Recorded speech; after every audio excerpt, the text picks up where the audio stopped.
Michael V. Glyza De Castro may masayang photobomb at videobomb experience sa GMA Gala.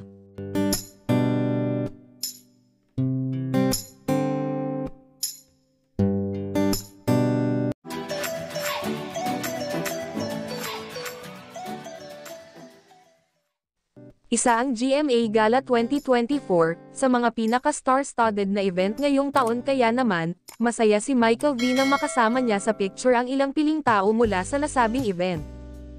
Pinagtatawanan ng batikang komedyante na si Michael V ang kanyang sarili matapos ang kanyang aksidenteng pag-photobomb kina Bea Alonzo, Vice Ganda, at Annette Gozon Valdez, noong GMA Gala 2024, na inilalarawan ito bilang isang dream come true. May pinaka-nakakatawang biro si Michael V.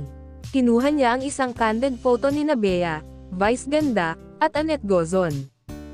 Kung titingnan ay sapat na, makikita ang komedyante na nasa pagitan ng kapuso actress at ng It's Showtime host. Kasama rin sa larawan ang host na si Team Yap at Sparkle Vice President Joy Marcelo. Matagal ko nang sinabi sa sarili ko na gusto kong makasama sina Bea Alonzo, Vice Ganda at si Annette Gozon Valdez in one photo, post ni Michael V. Pagpapatuloy niya, thanks to #Magala 2024, nangyari na rin finally. Thank you din sa @na-sprint photo. Ipapa-frame ko to. #Dreams na come true. Sa photo na pinost ni Batoy, makikita ang nasabing star sa harap habang makikita naman siya sa background. Kasama rin sa photo ang host na si Team Yap at Sparkle Vice President Joy Marcelo. Kasama ni Michael V ang kanyang asawang si Carol Bunagan, na nakasuot din ng nakamamanghang likha.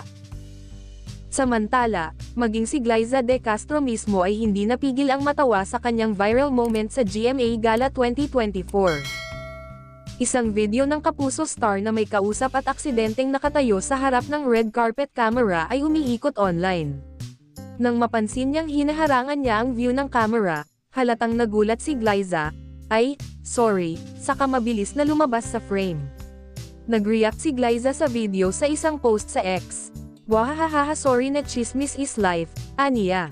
Sa GMA Gala 2024, napakaganda ni Glyza sa kanyang puting tube gown at maapoy na pulang buhok, na siyang magiging bagong hitsura ng kanyang karakter Pirena sa seryeng.